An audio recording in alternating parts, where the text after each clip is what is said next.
to another video. It's me, the Review Master 19 here, and they're both finally complete. They're both finally finished, and this is the Fujimi Chibi Maru series of the I400 submarine. So just quick background: the I400 is probably the most sickest submarine ever. I say that as a euphemism. It was a submarine that could carry aircraft, and it was intended for a raid on the Panama Canal, kamikaze missions, and maybe a raid on New York. Like the Germans, the Japanese were crazy during World War II. They made lots of Wunderwaffe secret weapons. So the I400, when I first heard about this, I didn't even think it was real.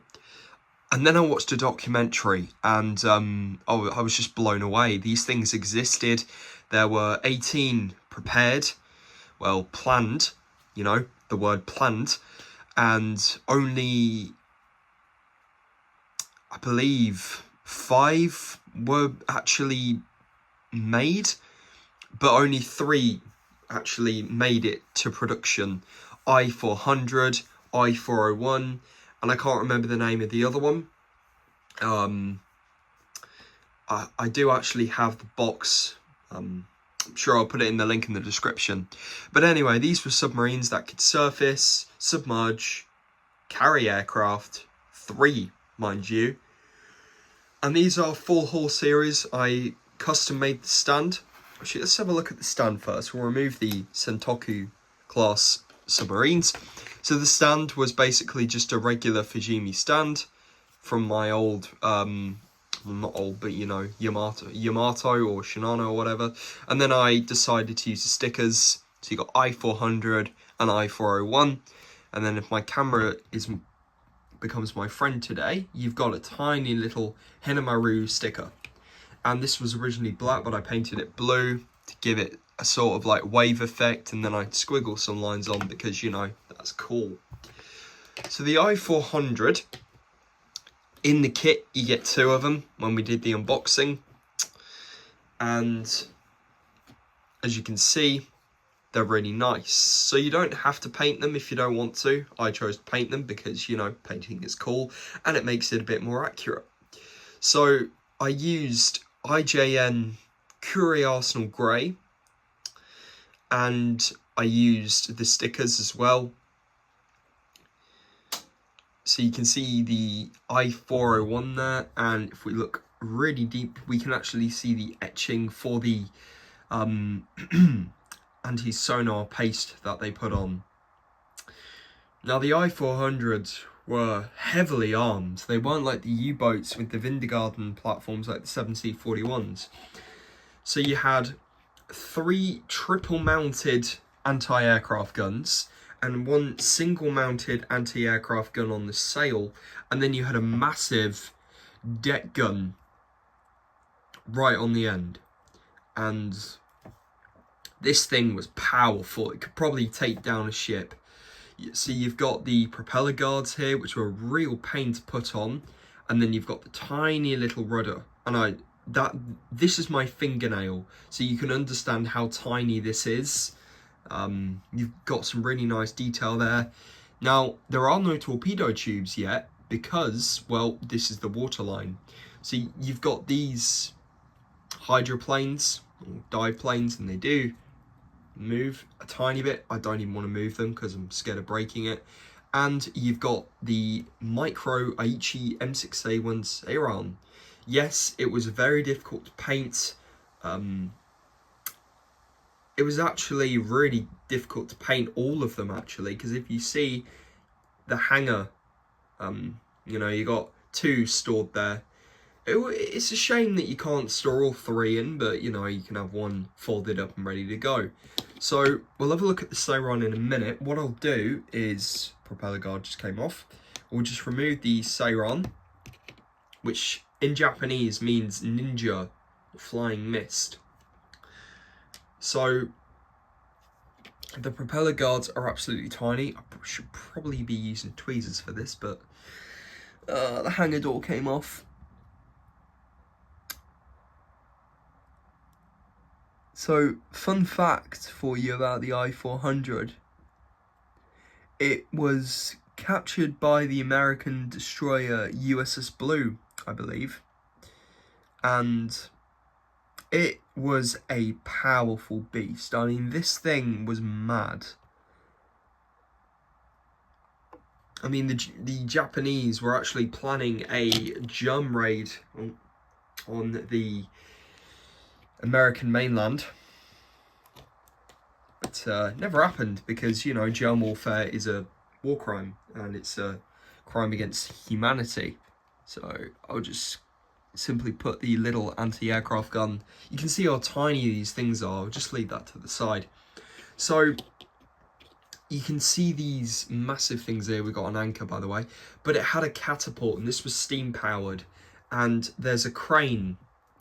This would be a hydraulic crane and it would move. It would be operable by the crew. And I've never understood what these are. I always thought they were railings to like hook on with the aircraft, but they're not. So the idea is the aircraft would be launched off the catapult, and then if it hadn't ditched the floats, it would come, you know, within a few radius of the I400. It would then be plucked up by the I400 crane, stored into the hangar, wings and tail folded, because, you know, it's cool like that. So you've got the hangar door as well, and what I love that Fujimi have done is they've gone all out. I mean, this was operable from the inside and the outside. That's how the hangar door would open. And on this model, it does open. And I'm whispering because, you know, it's very tedious. So yeah, you've got two Sairons in there, and there is actually detail as well. And when you're painting at this scale, it's very difficult to do. So another thing about the kit is the plastic was really good. Nothing broke on this kit either. It's just really difficult to put on. Like the Germans, it's similar to the conning tower. And this thing here is a schnorkel. That's what that thing is. And this thing here, not this periscope, but this thing here, the one that looks like a little foghorn, that's a jamming radar for aircraft. As you can see, it is really, really cool. So I400 and I401, well, they were both captured by the Americans and then they were scuttled, and because, you know, the Soviet Union or the Russians wanted to look at intel, and, you know, the Cold War was looming, and, you know, if they had got a hold of this aircraft, God knows what they would have been capable of. So another real cool thing about this model is, before we take a look at that, everything's coming off because it's very tiny. The Sairon, there you are, the Sairon, yep. So that's the palm of my hand, and this was really cool to build. It does actually have nice detail to it, and I used water slide decals, and I don't know if my camera's going to focus, but you've got the Hinamaru, you've got the propeller with the identification stripes, got the floats as well, and they would actually come through the deck, which was called the rail system. The Sairon would have a crew of 2, armed with a light machine gun for rear defense, could carry bombs or torpedoes, and, you know, it was deadly. No one knew where this submarine would come from, and it had enough fuel to travel the world 1.5 times. You heard that right, 1.5 times. And really cool. The paints I used is, well, IJN green. I used Hobby Boss's mahogany for the propellers. I used a silver little marker, paint marker for the cockpit. And I used some decal setter for the decals. You might not be able to tell, but, you know, the stripes were really hard to put on. And then, weirdly enough, I used American AK Interactive paint, Gull Grey, for the underside. And if you look very closely, you can see in silver there is a bomb mounted on. Now, Fujimi didn't have to go the extra mile, but you can take the floats off, because just like the real I400, well, it could, you know, it could fly without the floats. So you can have it displayed with the floats or without the floats. And they are very tiny and tedious, but they pop in. like this. You can just see how tiny these kits are compared to, say, a Tamiya kit or something of the rather. But yeah, they are. I would say the kits that are the most supreme for me are Fujimi and Tamiya. You know, whenever you get something that's made in Japan, you know it's made with quality and care. I mean, everything, when I did the review, I mean, everything was really well put together. There you go, there's a Seiron. Everything was put in bags, everything was packaged well. Anyway, I'm babbling on a bit too much. So the real cool thing about the model is you can actually remove the hanger. It's a bit stiff, but you know, works. Here's the hanger, and you know, pretty cool. But here's where it gets even cooler, because if you remove the snorkel, which is this little tube, and we grab half of the conning tower or something,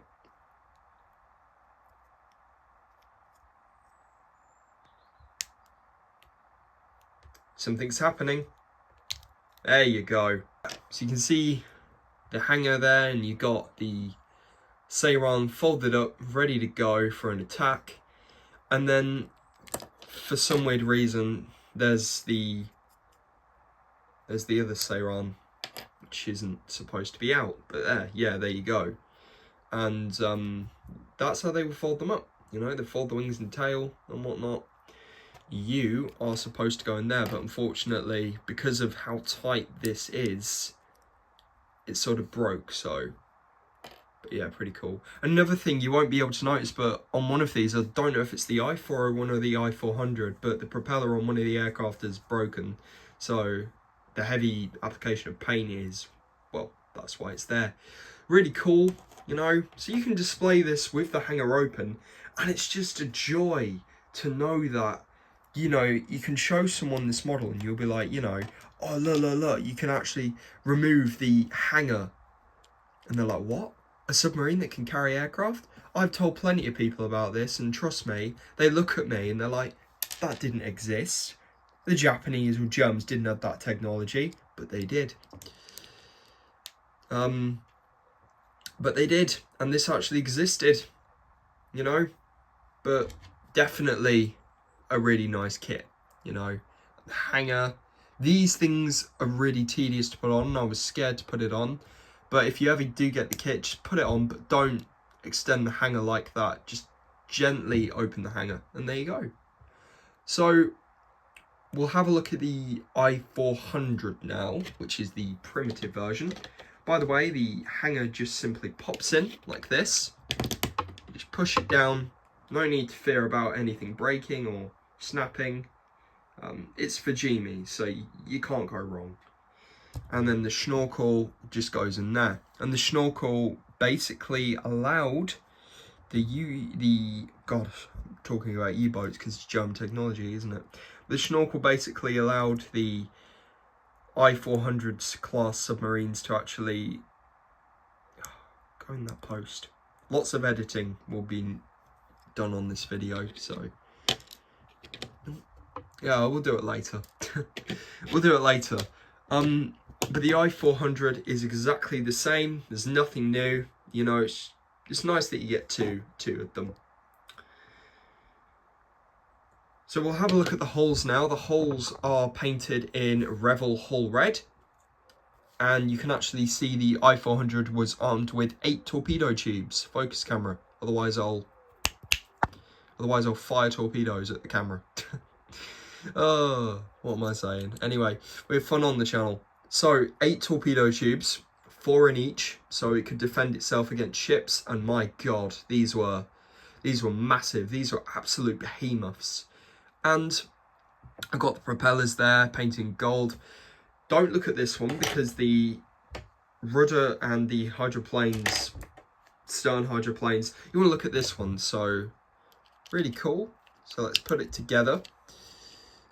It's not one of these little egg kits. I do like the cartoon kits because you know what it is if you're an aviation historian or someone like me. There you go. So that's what the I400 looks like. You know, and you can see the whole mechanism, well, not mechanism, you can see the torpedo tubes there. And